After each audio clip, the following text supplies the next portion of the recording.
하나님 말씀 예레미야 25장 11절 한 절 말씀입니다. 예레미야서 25장 11절 한 절 말씀을 함께 읽도록 하겠습니다. 이 모든 땅이 폐허가 되어 놀랄 일이 될 것이며 이 민족들은 70년 동안 바벨론의 왕을 섬기리라. 아멘. 여러분, 오래전 일입니다만 2005년도입니다. 서울의 한 교회 목사님의 설교가 매스컴을 통해서 많은 사람에게 전해진 적이 있습니다. 여러분들이 기억을 떠올려 보시면 아마 그 설교였구나 라고 떠올려 기억이 나는 분들도 계실 겁니다만, 그 당시에 아시아 여러 나라에 해일이 일어났습니다. 그리고 많은 사람들이 목숨을 잃었습니다. 그 목사님은 지진과 해일로 고통받는 나라들을 거론하면서 그 지역에 일어난 자연재해가 하나님의 심판이다, 이렇게 설교를 했습니다. 재해가 일어난 지역 중에 어떤 곳에는 반란군 중에 의해서 많은 그리스도인이 죽임을 당하기도 했고, 또 다른 곳은 많은 유럽 사람이 그 지역에 와서 향락을 즐기고 마약을 하고 음란 행위를 했기 때문에, 그리고 또 다른 지역은 기독교인이 아닌 이교도들이 많이 거주하고 있어서 지진과 해일이 일어났다. 그것은 하나님의 심판이다. 그렇게 설교를 했습니다. 당시 목사님은 그 사람들이 재난 당한 것을 잘 됐다고 생각하면 안 되고 그들을 불쌍히 여기고 도와줘야 한다라는 말도 빠뜨리지는 않았습니다만, 저는 그분의 주장에, 그분의 설교에 동의하기가 어려웠습니다. 제 고개를 갸우뚱하게 만든 것은 주일 하나 제대로 지키면 재난 사고도 막아주실 줄 믿습니다 라는 설교의 마지막 부분의 내용이었습니다. 주일 하나 제대로 지키면 재난사고도 막아주신다는 글을 읽으면서, 그 소리를 들으면서 저는 유학 시절 주일 설교를 하러 가던 중에 교통사고로 목숨을 잃은 한 선교사님의 이야기가 떠올랐습니다. 주일을 철저히 지키기로는 누구에게도 뒤지지 않는 선교사님 부부였습니다. 그런데 그 부부가 교통사고로, 그것도 주일에 설교하는 길에 사고를 만나 주님의 부름을 받은 것입니다. 하나님께 예배드리는 것, 주일을 지켜야 한다는 것을 강조하려고 하는 그 설교자, 그 목사님의 마음을 충분히 이해는 합니다만, 저는 그 말이 사람들로 하여금 오해를 일으킬 수 있겠다는 생각이 듭니다. 주일 예배만 드리면 주일 남은 시간, 아니 주일이 아닌 다른 날은 어떻게 지내든 관계없다, 이렇게 이해할 수도 있을 것 같고, 주일만 지키면 내게는 아무 어려움도 없을 것이다 라는 믿음을, 잘못된 믿음을 성도들에게 줄 수 있겠다라는 그런 생각이 든단 말입니다. 목사로서 저 역시도 주일을 지키는 것, 예배에 참석하는 것을 강조합니다. 저는 여러분이 어느 시간보다도 예배 시간을 귀중히 여겼으면 좋겠고, 시간이 남고 여유가 있어서 주일을 지키는 것이 아니라 주일을 여러분들의 삶의 최우선순위에 두라고 말씀드리고 싶습니다. 마땅히 그러해야 합니다. 하지만 주일을 지키는 것, 주일 예배를 드리는 것이 소중한 것임에는 틀림이 없지만, 그럼에도 예배를 드리고 주일을 지키는 것이 우리를 어려움으로부터 지켜주는 어떤 부적과 같은 것으로 생각한다면 그것은 잘못입니다. 만약 사고를 당하고 싶지 않고 안전하게 거하고 싶은 마음 때문에 주일을 지킨다면, 예배를 드리는 동기가 그러하다면 뭔가 문제가 있다는 겁니다. 여러분, 예전 교회에 1년에 한 번 교회에 나오는 분이 계셨습니다. 교인이라고 말하기는 좀 어렵습니다. 그분은 등록되어 있지 않은 분이었는데 성탄절이면 꼭 예배에 참석하셨습니다. 그래서 제가 그분에게 물었습니다. 어떻게 성탄절에 이렇게 교회로 오십니까? 라고 했더니 그분이 하신 말씀이, 성탄절마저 안 나오면 뭔가 불안하다는 겁니다. 혹 여러분도 주일을 그렇게 지키고 계시진 않으십니까? 주일을 지키지 않으면 뭔가 좀 불안합니다. 뭔가 좀 잘못될 것 같고, 주일을 지키지 않은 그 주간에 어떤 일이 벌어지면 역시 내가 주일을 지키지 않았으니까 이런 일이 벌어진 게 아닌가, 여러분 그런 생각을 하지 않느냐는 말입니다. 우리는 주일 예배와 주일을 소중히 여겨야 합니다. 아니, 좀 더 심하게 강조한다면, 아니 강조를 강하게 한다면 목숨처럼 주일을 지켜야 합니다. 하지만 주일만이 아니라 다른 날도 소중히 여겨야 합니다. 모든 날의 주인이 하나님이시기 때문에 그렇습니다. 주일만 지키면, 주일 예배만 드리면 어떻게 살건 간에 문제가 되지 않는다, 주일 예배만 지키고 나면 내가 할 의무를 다했다고 생각하는 것은 매우 위험합니다. 자연재해를 하나님의 심판으로 이해하는 것은 어떻습니까? 의외로 많은 분이 그렇게 생각하는 것 같습니다. 예전에 포항에 지진이 왔을 때를 기억하실 겁니다. 하나님의 심판이다. 많은 사람들이 그렇게 말했습니다. 다른 나라, 특히 다른 종교를 신봉하는 나라에 어려운 일들이 닥치면, 특별히 그 나라가 우리나라와 별로 좋지 않은 관계에 놓여져 있으면 그것은 당연히 하나님의 심판이다라고 사람들은 말을 합니다. 우리는 세상에 일어나는 자연재해를 비롯한 재난의 원인을 정확하게 알 수 없습니다. 인간의 이기적인 욕심이 자연의 질서를 파괴해 버렸기 때문에 그럴 수도 있고, 실제 하나님의 경고일 수도 있습니다. 설령 그것이 하나님의 경고라고 하더라도 우리가 하나님의 자리에 서서 상대를 향해서 하나님의 심판이라고, 천벌이라고 말하는 것은 옳지 않습니다. 누가복음 13장에 보면 실로암 망대가 무너져서 사람들이 죽은 이야기가 나옵니다. 여러분, 그 사건을 두고 주님께서는 그 사람들이 죄가 더 많아서 그런 일을 당한 것이 아니다라고 말씀을 하셨습니다. 그리고 모두가 다 회개해야 한다는 것을 강조하셨습니다. 무슨 말입니까? 회개하면, 하나님의 자녀가 되면 그런 어려움을 당하지 않는다는 말입니까? 그렇지 않습니다. 범죄한 인간이 살아가는 세상에 우리는 자연재해를 포함한 모든 재해에 노출되어 있다는 것을 주님은 말씀하고 계신 겁니다. 우리 모두가 다 하나님 앞에서 죄인입니다. 설령 하나님의 경고를 하더라도 우리는 다른 사람을 향해서 섣불리 하나님의 심판이다, 천벌이다라고 말하지 말아야 하는 이유는 우리가 그 재난의 원인을 정확하게 모르기 때문이기도 하고, 저와 여러분 모두가 다 하나님 앞에 심판을 받아 마땅한 죄인이기 때문에 그렇다는 겁니다. 이 세상의 그 어느 것도 하나님의 목적과 계획을 벗어날 수 없기 때문에 자연재해는 하나님의 섭리를 벗어난, 하나님의 손을 벗어난 단순한 자연적인 현상이다, 그렇게 말할 수는 없습니다. 그것은 우연이다, 그렇게 말할 수는 없습니다. 특정 지역에 일어난 자연재해를 두고 하나님의 심판이다라고 말함으로 마치 재해를 당하지 않는 우리들은 멀쩡한 사람이고 자연재해를 당하거나 재난을 당한 사람들은 심판을 받는 사람이다, 그렇게 생각하지 말아야 된다는 것을 지금 여러분들에게 말씀드리는 겁니다. 우리는 우리의 능력을 넘어서는 자연재해와 같은 현상들 앞에서 스스로 하나님 행세하려는 교만함을 내려놓는 겸손함이 필요합니다. 우리는 어떤 일들에 대해서 명확한 진단을 하려고 할 때가 많습니다만, 여러분, 우리가 진단할 수 없는 일들이 너무 많습니다. 그럴수록 우리는 겸손해야 합니다. 인간의 모든 수고가 한순간 물거품으로 돌아갈 수 있다고 하는 인간의 한계와 연약 또한 그것을 우리는 인정할 수 있어야 합니다. 이웃을 사랑하라고 하는 주님의 말씀을 따라 이웃을 돌아보는 모습을 배우고 실천하는 것도 잊지 말아야겠지요. 그래서 여러분, 혹시 뉴스 속에 자연재해나 재해의 소식이 들리게 되면 섣불리 그것을 하나님의 징벌이라거나 하나님의 심판이라고 그렇게 말하면 안 됩니다. 오히려 그 앞에서 우리의 한계와 연약을 돌아볼 수 있어야 하고, 인간의 죄성, 우리의 물욕을 돌아볼 수 있어야 하고, 모든 것을 속단하려고 하는 우리의 교만함을 내려놓을 수 있어야 하고, 또 고난과 어려움 속에 있는 자들을 돕기 위해 기꺼이 우리의 손길을 내밀 수 있어야 한다는 겁니다. 우리는 하나님의 심판이라는 단어를 떠올리면 꼭 어린이를 유괴하여 유린한 사람, 다른 사람을 속여서 사기를 친 사람, 거짓으로 이웃을 비방한 사람, 하나님의 창조 질서를 무너뜨려버린 사람들, 소위 말하는 나쁜 사람들에게만 해당되는 것이다라고 생각하는 경향이 있습니다. 그것이 하나님의 심판, 그들을 향해 하나님의 심판이 준비되어 있다는 겁니다. 예레미야에 등장하고 있는 여러 이방 나라들, 우스, 블레셋, 아스클론, 에스그론, 아스돗, 에돔, 모압, 암몬, 두로, 시돈 같은 그런 나라들 말입니다. 그런 나라들이 특별히 악했기 때문에 하나님께서 용납하지 못할, 하나님이 용납할 수 없는 죄악을 행했기 때문에 그들이 심판을 받은 것이다, 이렇게 생각을 합니다. 여러분, 이 주장이 완전히 틀렸다고는 할 수는 없습니다만, 그렇다고 해서 하나님의 심판이 특정하게 명시된 몇 가지 반역과 죄악을 행한 사람들에게만 임하는 것이다, 그렇게 생각하지는 말아야 합니다. 예를 들어서 음란한 한 도시가 하나님의 심판을 받았다고 생각해 봅시다. 그러면 하나님은 음란에 대해서만 심판을 하시고 도적질을 행하는 것에는 심판을 행하지 않는 것이 아니지 않습니까? 특정한 어떤 죄악을 범하면 하나님이 심판을 하시고 특정한 어떤 죄에 대해서는 하나님이 간과하신다, 그렇게 생각하는 것은 성경에 대한 바른 이해가 아니라는 겁니다. 모두가 다 하나님의 진노를 피할 수 없는 죄인의 신분을 지니고 있지 않습니까? 저와 여러분이 말입니다.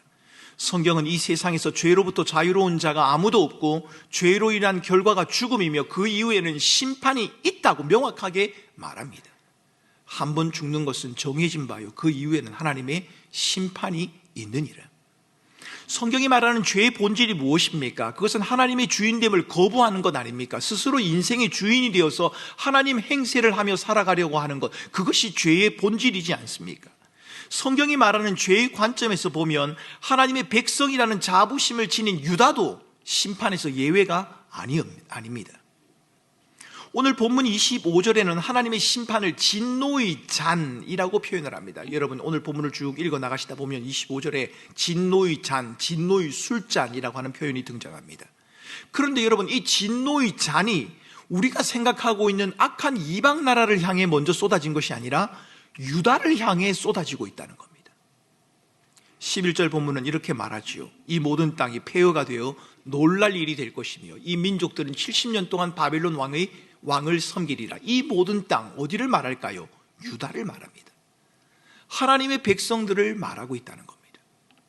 진노의 술잔이 우리가 생각하는 악하다고 생각하는 그 이방 나라를 향해서 쏟아지는 것이 아니라 하나님의 거룩한 백성이라고 여기고 있는, 하나님의 택한 백성이라고 생각하고 있는, 그렇게 굳게 믿고 있는, 그렇게 살아온 유다 백성들을 향해서 쏟아진다고 말합니다. 그렇다면 유다가 바벨론의 포로가 된다고 해서 바벨론은 안전할까요? 그렇지 않습니다. 바벨론도 마찬가지입니다. 바벨론을 비롯한 고대 근동의 그 어떤 나라도 하나님의 심판을 피할 수가 없습니다.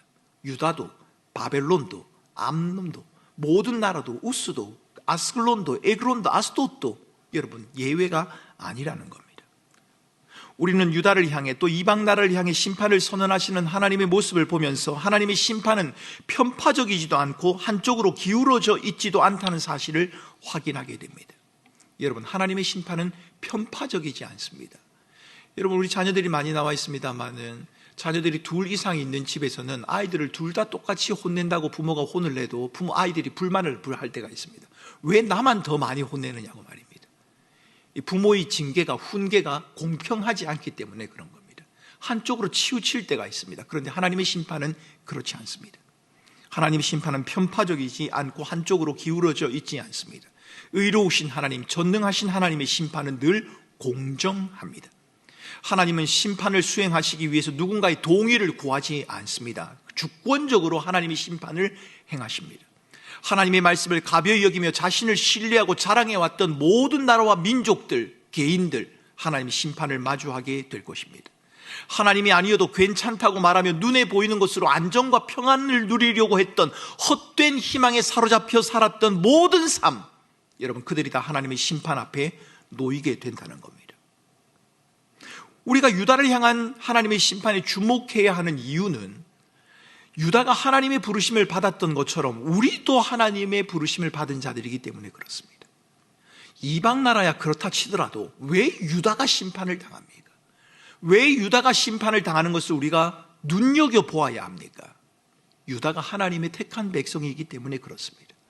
유다가 하나님의 부르심을 받고 택한 백성인 것처럼 저와 여러분도 동일하게 하나님의 부르심을 받고 택한 백성이기 때문에 우리는 이 유다의 심판에 주목해야 합니다.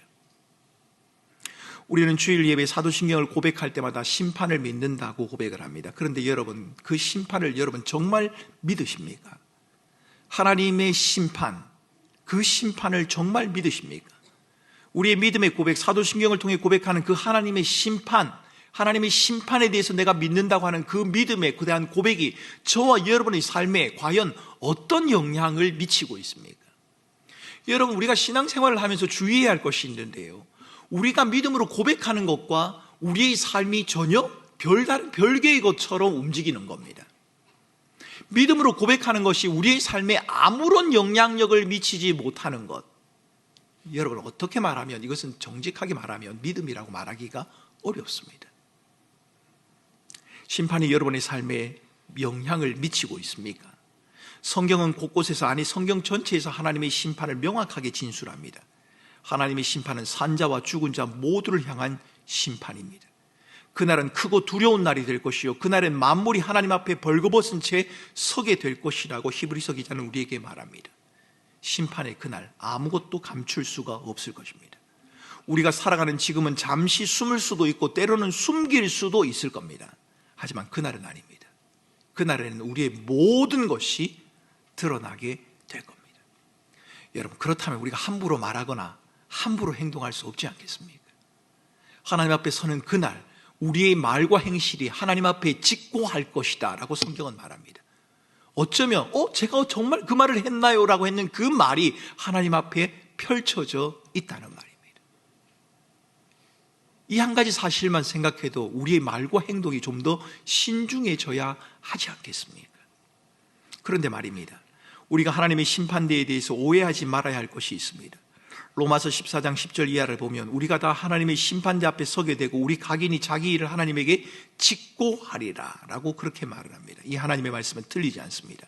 하지만 그것은 성도들에게 정죄와 두려움을 주기 위한 것이 아닙니다. 하나님이 우리를 심판하시는 것은 우리를 망가뜨리고 부수고 파괴하기 위한 것이 아니라는 겁니다. 여러분, 지금 저희 아이들이 좀 컸습니다만은 조금 어릴 때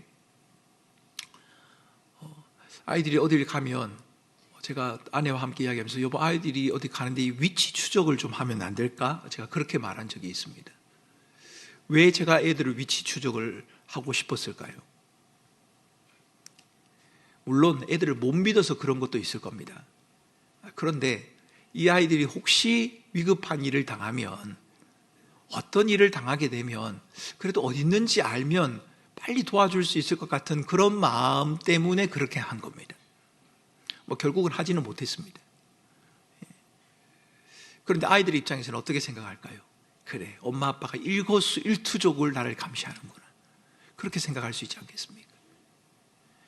우리의 모든 말과 행실들이 하나님 앞에 직고할 것이다. 하나님이 우리의 모든 것을 보신단 말입니다. 왜 그러실까요? 하나하나를 심판하고 정죄함이고 망가뜨리고 부수고 파괴하기 위한 것입니까? 우리를 두렵게 하고 정죄하기 위한 것입니까? 그것이 아니라고 말합니다. 하나님의 심판은 회복을 위한 것이요, 하나님의 공의로우심과 거룩하심을 분명히 드러내기 위한 것입니다. 요한복음 5장 24절에는 이런 말씀이 나옵니다. 내 말을 듣고 또 나 보내신 이를 믿는 자는 영생을 얻었고 심판에 이르지 아니하나니 사망에서 생명으로 옮겼느니라. 여러분, 뭔가 좀 이상하지 않습니까? 여기에 보니까 심판이 이르지 않는다라고 그렇게 말합니다. 그런데 다른 성경에 보면 하나님의 심판대 앞에 서게 될 것이라고 그렇게 말합니다. 모순이지 않습니까? 심판이 지나갔다는데, 심판이 이르지 않는다는데 또한 심판을 받게 된다는 이 말입니다. 이것이 도대체 무슨 말입니까? 이 말은 서로 충돌되거나 모순되는 말이 아닙니다. 하나님의 심판을 믿지 않는 사람에게는 영원한 멸망을 의미하지만 주님 앞에서 구원받는 그리스도인에게 하나님의 심판은 마태복음 25장 달란트 비유를 통해서 우리에게 말하는 것처럼 하나님의 상주심이라고 그렇게 말합니다. 우리가 직면할 심판은 영원한 죽음과 정죄를 위한 것이 아닙니다. 바울은 고린도전서 4장 5절에서 이렇게 말한 적이 있습니다. 어두움에 감추인 것들을 드러내고 마음의 뜻을 나타내시리니, 그 다음 같이 읽겠습니다. 그때에 각 사람에게 하나님께로부터 칭찬이 있으리라. 우리 옆에 분에게 한번 또 인사하겠습니다. 오랜만에 옆에 분에게 옆에 분에게 하면 옆에 분을 보셔야 되는 게 맞겠죠? 예, 자, 이렇게 인사하겠습니다. 앞뒤 분을 보시고 또 하나님께서 장차 여러분을 칭찬하실 겁니다. 여러분, 이 말이 얼마나 위로가 됩니까? 지금 당장 누군가가 나를 오해하고 내 진의를 못 알아주고 내 실수와 연약을 비난하고 정죄해서 속이 상하지만 그날에 주께서 칭찬해 주실 것이다, 인정해 주신다는 겁니다. 그래, 내가 옳았다라고 말씀해 주신다는 겁니다. 하나님께로부터 오는 칭찬과 칭송이 있는 것, 그것이 바로 하나님의 심판이라고 말합니다. 저는 성경이 말하는 상급이 무엇인지를 잘 모르겠습니다. 성경이 그것이 무엇인지를 분명하게 말해주지 않기 때문에 그렇습니다. 상급, 여러분 이게 궁금하지 않습니까? 어떤 분은 천국에 가면 이 세상에서 어떻게 살았느냐, 믿음 생활을 어떻게 했느냐에 따라서 그 사람들이 사는 집의 평수가 다르다, 이렇게 말하는 분도 계십니다. 예전에 천국을 다녀왔다고 하는 분이 쓴 책에 보면 그런 내용들이 나옵니다. 어떤 분은 넓은 평수의 집에 살고, 어떤 분은 작은 집에 살고, 어떤 분은 금면류관을 쓰고, 어떤 분은 개털 모자를 쓰고, 이런 이야기들이 그렇게 나옵니다. 여러분, 그런지도 모르겠습니다. 성경은 명확하게 말해주지 않기 때문에 그것이 맞다 틀리다 제가 그렇게 말하기는 어렵습니다. 하지만 설령 거하게 되는 집의 평수가 다르고 쓰는 모자가 다르다 할지라도 하나님 나라에서는 큰 평수에 사는 사람이 작은 평수의 사람을 최소한 무시하지는 않을 겁니다. 그리고 작은 평수에 사는 사람이 큰 평수에 사는 사람과 비교해서 나는 왜 이렇게 못났을까? 자기를 비난하거나 비교하거나 판단하지는 않을 겁니다. 왜요? 거기는 하나님의 나라이기 때문입니다. 분명한 것은 하나님의 통치와 다스림이 온전하게 이루어진다는 것, 그곳에는 하나님이 주시는 기쁨이 충만하고 영원하며 완전할 것이라고 하는 겁니다. 하나님의 심판이 그렇다는 겁니다. 하나님의 심판이 모든 것을 드러낸다는 것은 구원받은 주의 백성들의 잘못 하나하나를 들추어내서 너는 그것밖에 살지 못했느냐라고 정죄하며 꾸짖기 위해서 하나님이 그렇게 심판하시는 것이 아니라 고난과 역경 속에서도 힘듦과 어려움 속에서도 하나님의 말씀을 부여잡고 끝까지 살아온 우리들의 삶이 옳았다고, 그래 수고했다고, 우리는 아무것도 아니라고 생각했는데 내가 살아온 믿음의 결과들이 이 세상에 미치는 영향이 아무것도 없어서 나는 정말 쓸모없는 인간이라는 생각을 가질 때도 있었는데 그게 아니야, 내가 옳았다라고 주님이 칭찬해 주시는 그날이 바로 주님의 심판의 날이라고 우리에게 말씀하시는 겁니다. 반면에 불신자들은 어떻습니까? 높아지신 그리스도의 영광과 위엄을 보지 못하기 때문에 그것을 인정하려고 하지 않을 겁니다. 죄에서 돌이키지 않는 자들은 결국 우리 주님의 영광을 볼 때 기쁨이 아니라 두려움에 사로잡히게 될 것입니다. 요한계시록을 보면 여러분, 부자가 말하지 않습니까? 바위야 나를 숨기라, 산아 나를 숨기라. 그저 숨으려고 합니다. 왜요? 두려우니까요.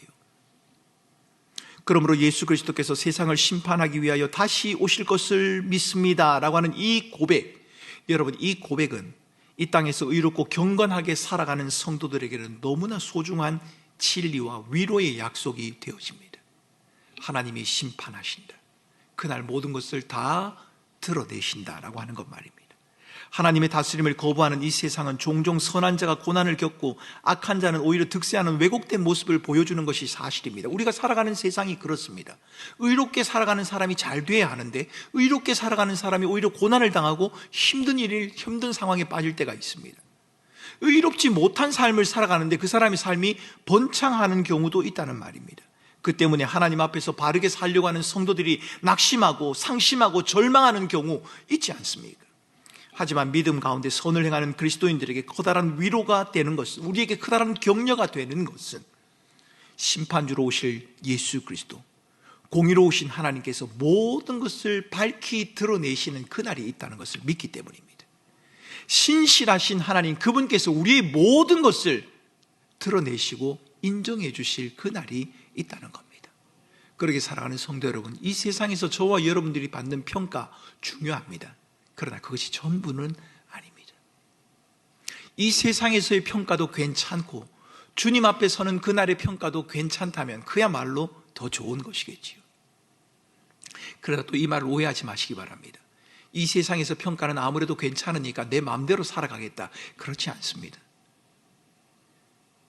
많은 사람들이, 저 사람들은 그리스도의 법을 따라 살아가는 그리스도인이다 라고 하는 말을 들었던 것처럼, 초대교회 성도들이 많은 백성들로부터 칭송을 들었던 것처럼 우리는 세상의 빛과 소금으로 부르신 그리스도의 말씀에 합당한 삶을 살아가기 위해 힘써야 합니다.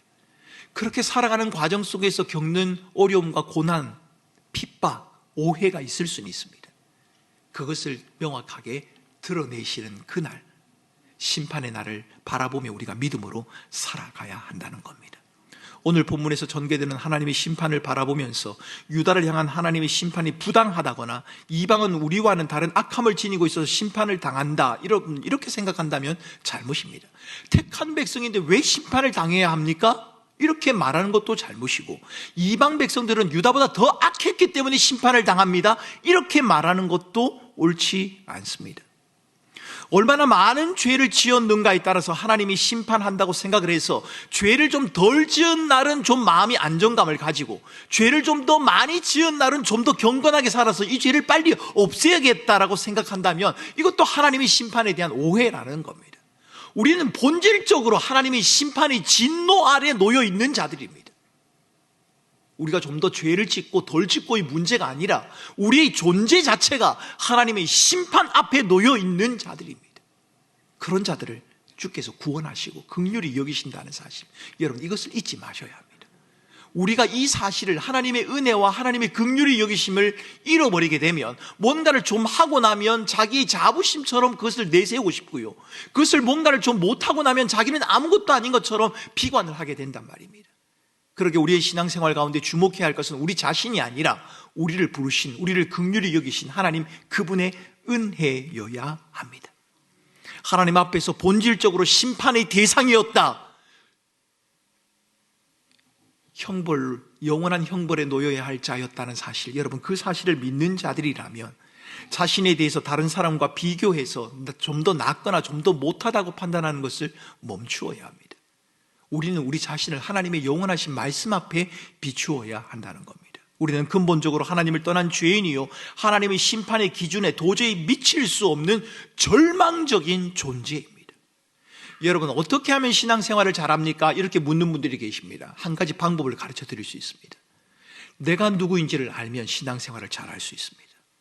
성경의 말씀에 비추어서 내가 얼마나 비참한 자인지, 내가 얼마나 절망적인 자인지, 아무런 소망도 없는 자라는 것을 알면 알수록 우리는 하나님의 은혜를 더 갈망하게 되고 하나님의 도우심을 사모하게 된다는 겁니다.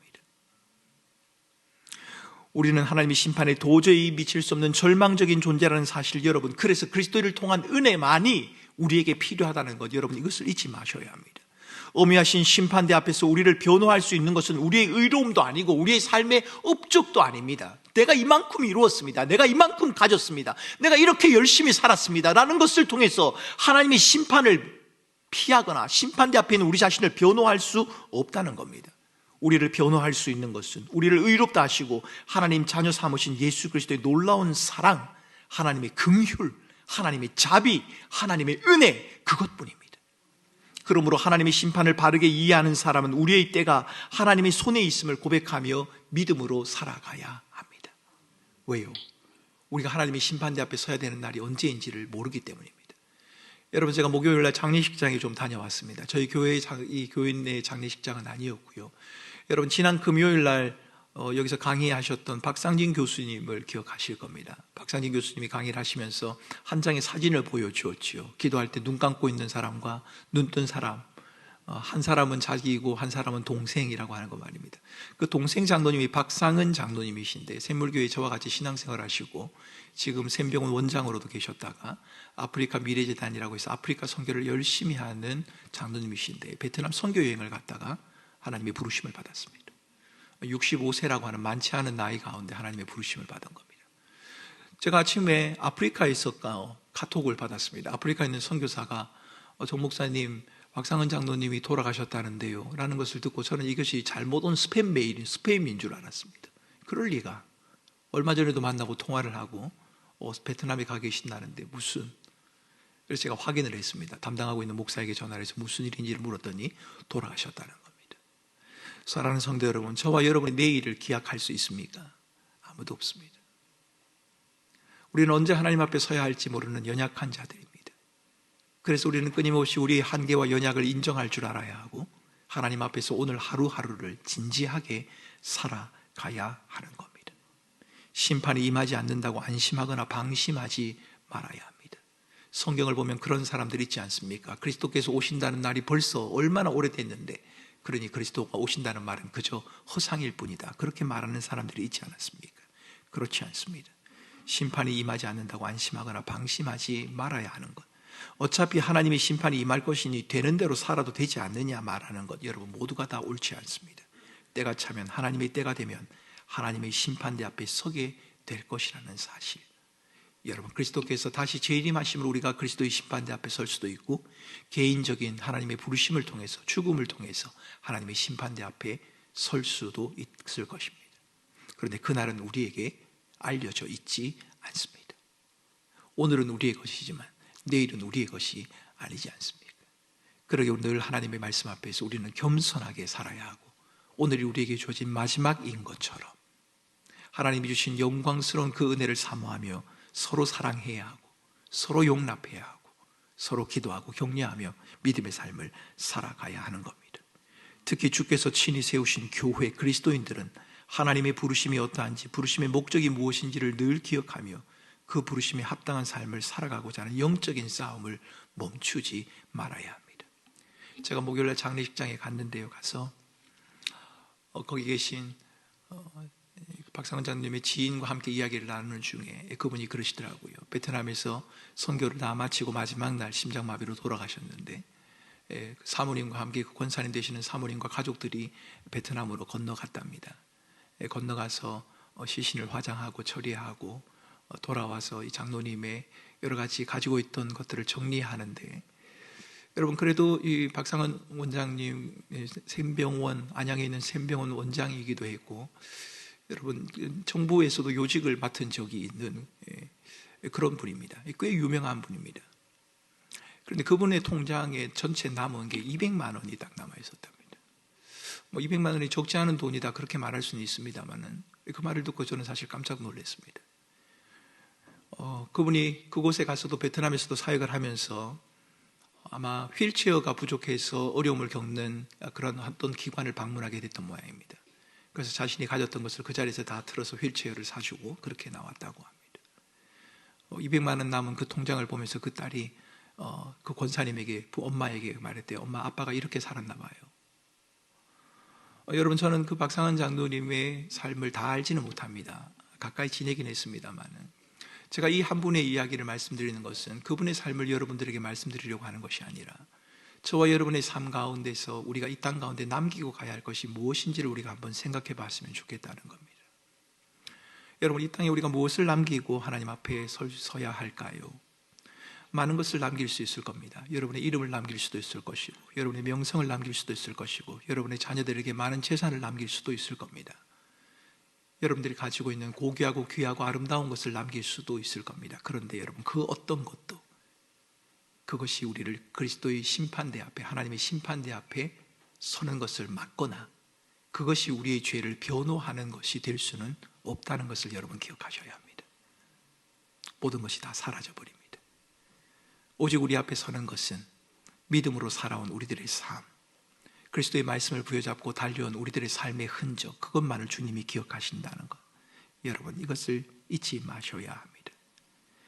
자기중심적인 본성, 죄된 본성과의 싸움이 만만치 않기 때문에 하나님의 부르심을 따라 살아가는 이 삶이 결코 만만치가 않을 겁니다. 하나님 앞에 심판대에 선다는 그 말은 좀 더 막연한 말처럼 들리고, 오늘을 살아가야 한다는 말은 훨씬 현실적으로 들리지 않습니까?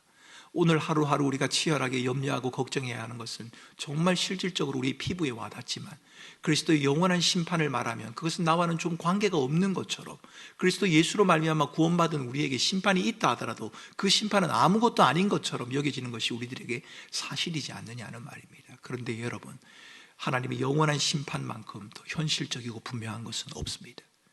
우리의 삶은 매일같이 요동치며 변할런지 모르지만 하나님의 영원한 심판은 변하지 않습니다. 그러기에 우리는 변함없는 하나님의 말씀을 더욱더 필요로 해야 하고, 하나님의 은혜와 도우심을 더욱더 의존해야 하는 겁니다. 하나님의 심판, 진노의 잔, 그 누구도 막을 수 없기 때문입니다. 오늘 유다를 향한 심판이 그것을 말해줍니다.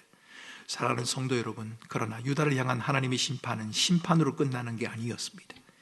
유다를 향한 하나님의 심판은 회복에 대한 선언이자 사랑의 표현이요, 하나님께 돌아오라고 하는 애절한 호소의 표현이었습니다.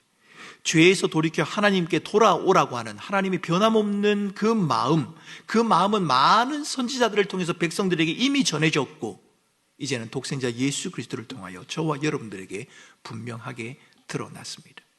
그러므로 하나님의 백성으로 부름을 받은 자라 할지라도 하나님의 엄중한 심판에서 벗어났다는 안도감에 머물러 자기의 원함대로 우리가 살아갈 것이 아니라, 나는 어차피 천국 갈 사람이니까 그냥 대충 살면 되지 않느냐, 그렇게 생각할 것이 아니라 십자가를 바라보며 죄에 대한 하나님의 심판이 얼마나 엄중한지를, 그리스도가 아니었으면 내가 어떻게 되었을는지도 모른다라고 하는 그 자신의 비참함을 볼 수 있어야 하고, 스스로 강해지기를 원하고 자신의 인생의 주인인 것처럼 행세할 가능성이 있는 우리들의 본성을 날마다 그리스도의 십자가에 못 박으며 자기를 부인하는 삶, 죄를 멀리하는 삶을 살아가야 한다는 겁니다.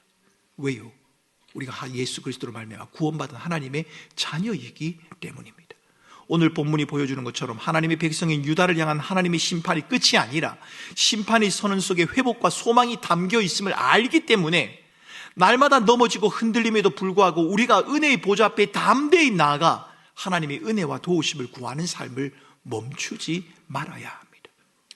여러분, 제가 우리 아이가 그렇다는 말은 아니고요, 아이들이 참 얄미울 때가 있습니다. 어떤 때 참 얄미운가 하면 잘못을 했습니다.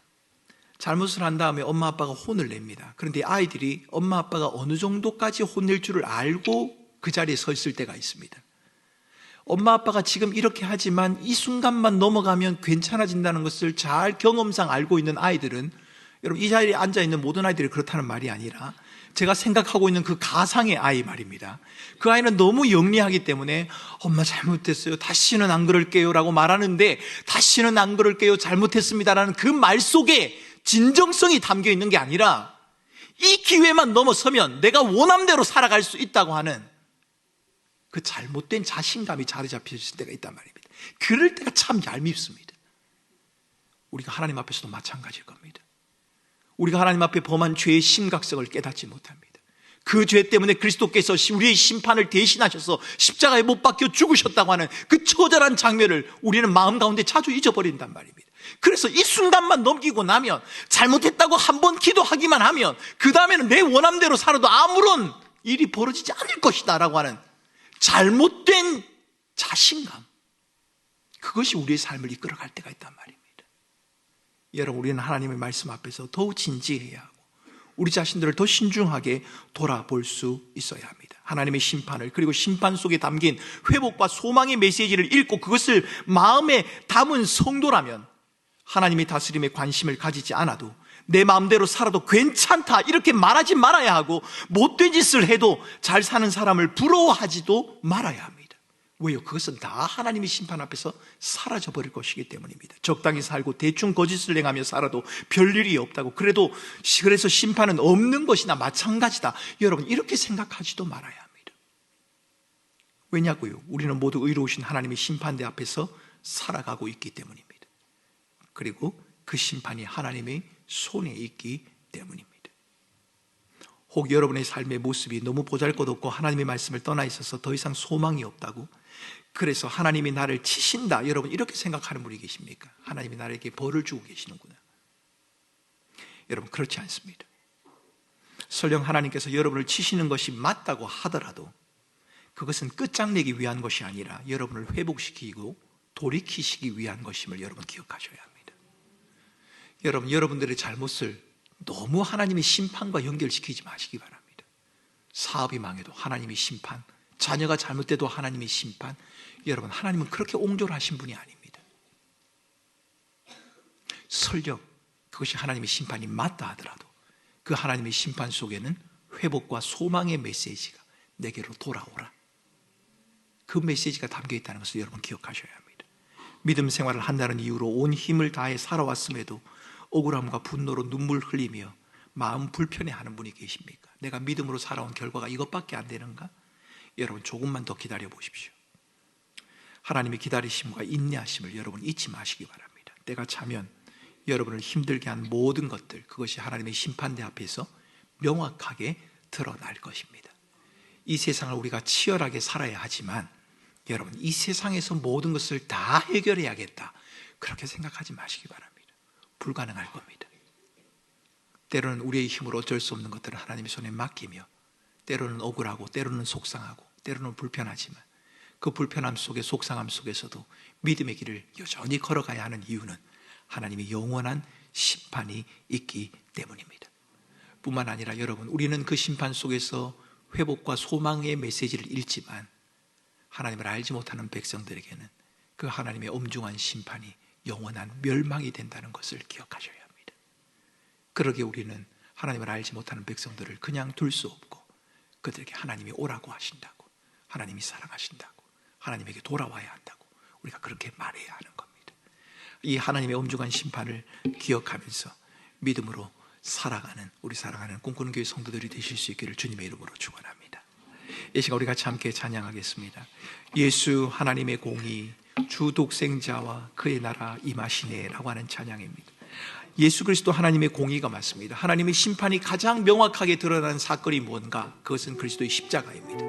십자가 속에는 그리스도의 심판, 하나님의 엄중한 심판과 우리를 향한 회복과 메시지가 동시에 담겨져 있습니다. 그 변함없는 하나님의 사랑을 기억하면서, 하나님, 내가 죄인이었습니다. 내가 영원한 하나님의 심판하면서 멸망할 수밖에 없는 죄인이었습니다. 그런 우리를 하나님이 구해주셨습니다. 믿음으로 주의 부르심을 따라 살겠습니다 라고 하는 그 결단을 담아 이 찬양을 함께 찬양하겠습니다.